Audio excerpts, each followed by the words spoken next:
Kakalungkot sapagkat sinimulan po ng Marcos administration yung kanilang pangangampanya ng negative campaigning. At alam naman na po lahat yan nang sila ay nagkaroon ng proclamation noong February 11, bumira ng bumira si Bongbong Marcos, uncalled for, unprovoked, sarili niyang palo kung ano-anong sinabi, imbis na sabihin niya. Alam po ninyo, tayo po ay nakapagpatakbo ng isang very successful na matagumpay at matiwasay na kampanya way back in 2022. And we really avoided yung negative campaigning dahil hindi po yan ang gustong marinig ng sambayan ng Pilipino. Hindi po, wala pong pakialam at walang panahon ang sambayan ng Pilipino sa mga bangayan. Ang kinakailangan po tugon doon sa problema ng unemployment, underemployment, inflation, yung wala pong mauwing pagkain ang karamihang mga Pilipino, ang paglaganap ng kriminalidad, ang muling paglaganap at pagbabalik ng droga. Yan ang dapat nating pinag-uusapan. Hindi yung name calling, hindi yung negative campaigning. Simulang-simula pa lang nag-negative campaign ka na. Mabuti na rin sapagkat sinimulan mo, ating sasagutin ang mga binabato mo na wala namang basihan. Pag-usapan natin ang issue, sa issue pa lang yung BISCAM report mo, yung anomalous, illegal, immoral, criminal, and unconstitutional bicameral conference committee report. Yan ang ipaliwanag mo. Yan ang ipaliwanag mo. Yan ang isagutin mo yung bakit meron 28 item na blanco na nung tinotal ay nagkakahalaga ng 241 billion pesos. Saan ninyo dinadala ang pera ng Pilipino? Yan ang sagutin mo, hindi yung, ako I'd like to think mga kababayan, parte ito ng kanilang diversion scheme para mawala yung usapin dito sa kanilang incompetence, dito sa kanilang corruption, dito sa kanilang kurakot. Ito po yung mga issues na hindi nila malabasan. Ipit na ipit sila, kaya ang ginagawa nila, umuopensa, umaatake ng wala sa lugar. Unprovoked, unnecessary, uncalled for. Ngayon, kami naman sa Duterte senatorial candidates, karapatan naming sumagot sapagkat hindi naman pwedeng tayo magpapagaslight at they will try to change and they're changing the narrative na sila yung punong-puno ng anomalya, maghahanap sila ngayon ng isang pamamaraan to deflect yung issue palayo sa kanila. Hindi po, well, ako personally, I can only speak for myself, bilang hakbang ng maisog, hindi po ako papayag. Hindi po ako papayag pag-usapan natin ang mga issue. Ano po yan? Yung Bicameral Conference Committee report, hanggang ngayon hindi mailabas ng House of Representatives yung enrolled bill, yung kopya ng enrolled bill. Nakakuha po tayo, ipinakita ko sa inyo nung makailang araw, na meron tayong nahalukat dyan sa archive section ng House of Representatives. Unsigned po.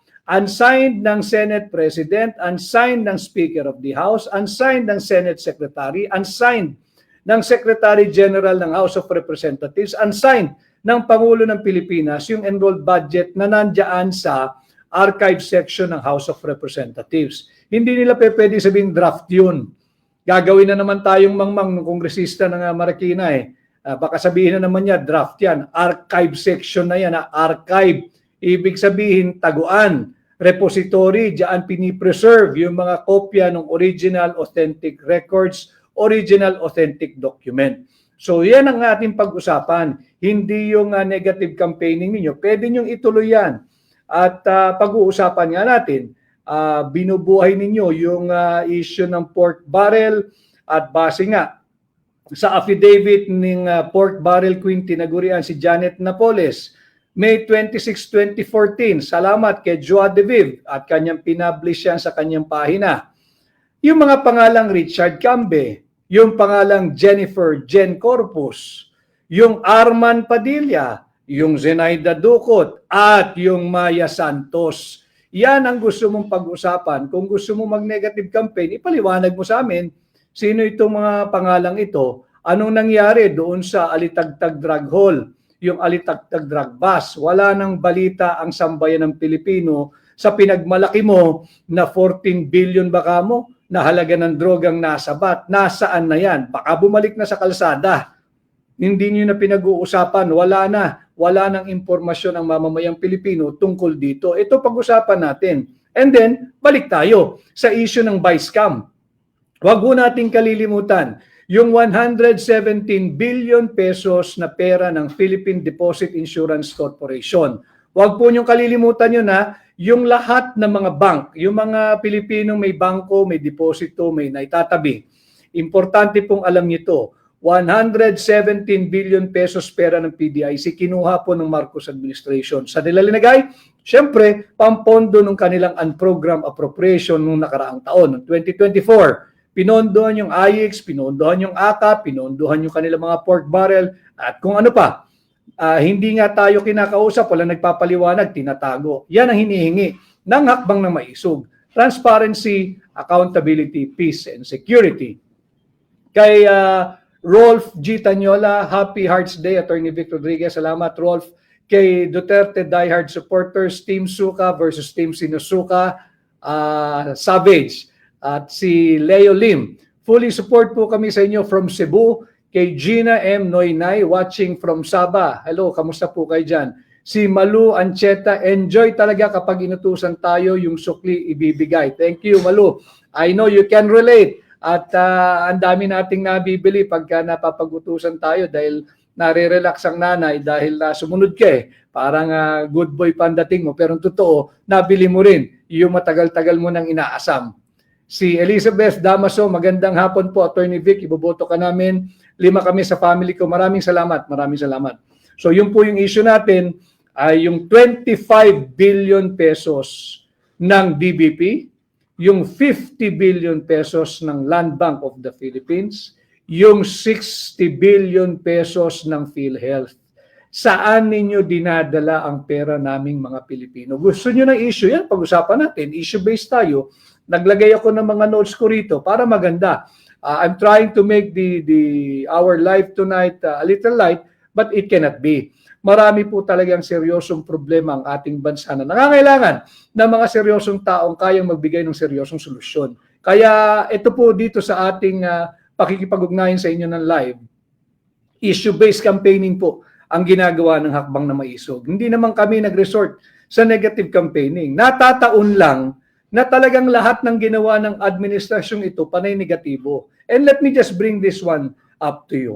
Kahapon po may lumapit sa akin regarding doon sa aking naging talumpati at sumasang-ayon naman po sila na palakasin ang mandato ng Philippine Drug Enforcement Agency. Lagyan natin ito ng kapangyarihan na magsagawa, utusan ang lahat ng taong gobyerno, elected or appointed, na sumailalim sa isang mandatory, open, fair, transparent, and credible hair follicle drug test. Importante po yun dahil sabi ko nga, Article 11, Section 1, public office is public trust. At lahat ng panahon dapat ay may pananagutan ang lahat ng taong gobyerno sa kanyang nasasakupan, sa kanyang nasisilbihan, in this case sa ating po mga Pilipino. So ito po dapat natin pinag-uusapan. May nagsabi sa akin, hindi ko nga alam negatibo na raw ang lahat ng ginagawa ng administrasyong ito. Minsan lang silang may pag-asang magpositibo, tumanggi pa sumailalim sa drug test. Yun nga rin ho ang hindi ko maintindihan Negatibo na sila sa lahat ng ginagawa nila, tsansa na magpositibo, tumanggi pa. Update po sa Supreme Court versus Upper, Lower, and Office of the President. Nag-aantay din po tayo sapagkat yung kautusan ay 10 days from receipt of the order asking them to file their comment. So hindi po natin alam kung kailan nila natanggap, kung kailan nailabas yung summon ay yung kautusan na yan, kung kailan na i-serve sa kanila. So ang 10 days ay magsisimula mula nung kanilang natanggap. So antayin po natin, but malapit na po yan. Anong significance ng pangalang Maya Santos? Tanong niyo siya, kung merong isang press conference, kung may matapang na miyembro ng mainstream media, yung mainstream media na yan, alam mo ninyo, walang binalitang tama na yan. Walang binalitang tama yan. Huwag ho kayong susubaybay dyan. Doon kayo tumungo sa mga miyembro ng new media na nagdidiskurso ng tama.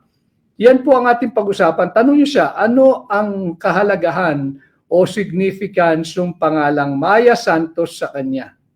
Tanong niyo po siya. Ano po yung kahalagahan nung Janet Napoles affidavit tungkol sa pork barrel na kanyang inexecute ni Ginang Janet Napoles noong 26 May 2014. Yan ang ating pag-usapan. Tanong nyo sa kanya kung pamilyar ba yung pangalang Richard Cambe, kay Jennifer Jen Corpus, kay Arman Padilla, kay Zenaida Ducot, at higit na mahalaga yung Maya Santos. Tanong niyo po sa kanya yan bago siya mag-resort sa negative campaigning. Tanong niyo sa kanya kung gaano kahalaga yung mga pangalan na yan at ano yung significance ng 26 May 2014 affidavit ni Janet Napoles tungkol doon sa pork barrel. Yan ang ating pag-usapan. Pag-usapan natin, anong nangyari doon sa Alitagtag, Batangas Drug Hall. Tahimik na. Wala nang narinig ang sambayan ng Pilipino. At pag pinagpatuloy niya yung negative campaigning, sasagot lang naman ho kami. O ako siguro, bilang parte ng transparency and accountability, transparent ho kami sa hakbang ng maisog. At sasagutin natin yan sa abot ng ating makakaya.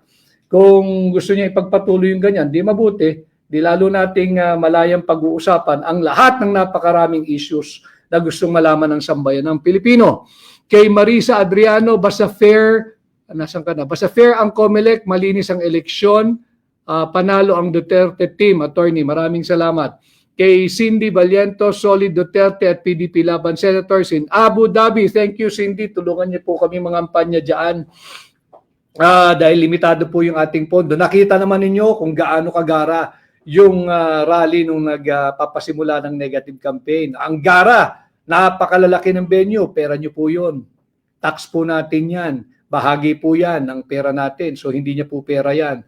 Kaya kita naman ninyo, kami pinagsisiksikan na lang doon sa venue natin kahapon sa San Juan sapagkat limitado ang pondo. Wala po kaming reklamo roon. Mas mainam pong mga kampanya na limitado ang pondo para po pag hinatid ninyo ang buong Duterte senatorial candidate sa Senado, hindi po kami magnanakaw dahil wala po kaming ginastos na malaking pera kagaya ng ginagastos ng Marcos administration.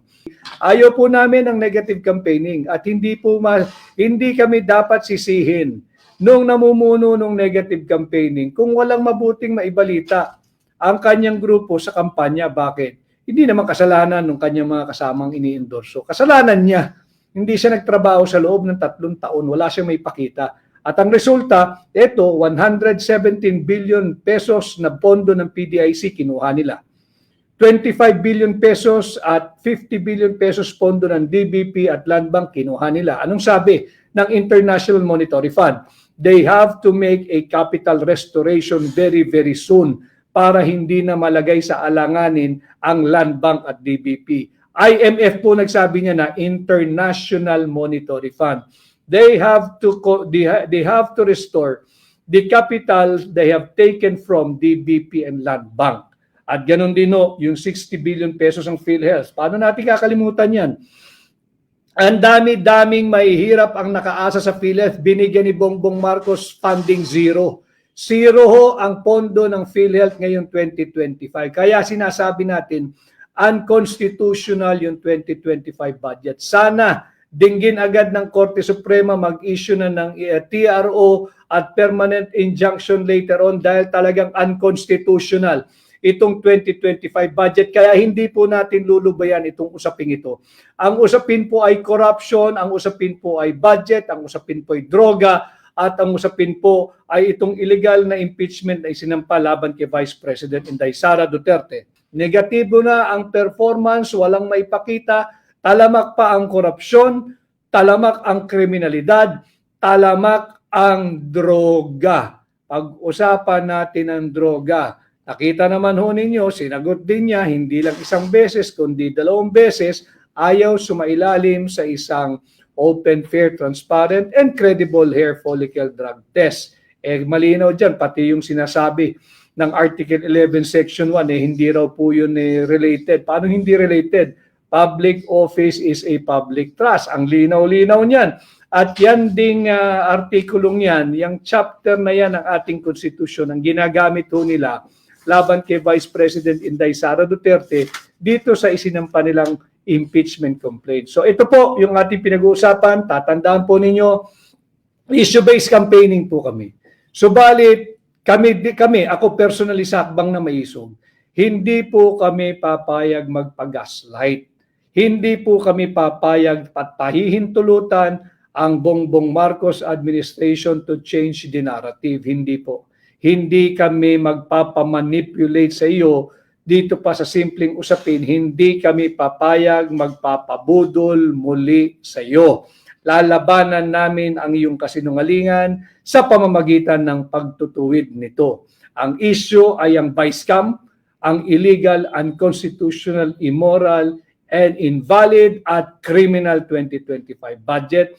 Yung bilyong-bilyong pisong pinagkukuha ninyo, saan ninyo dinadala ang pera naming mga Pilipino.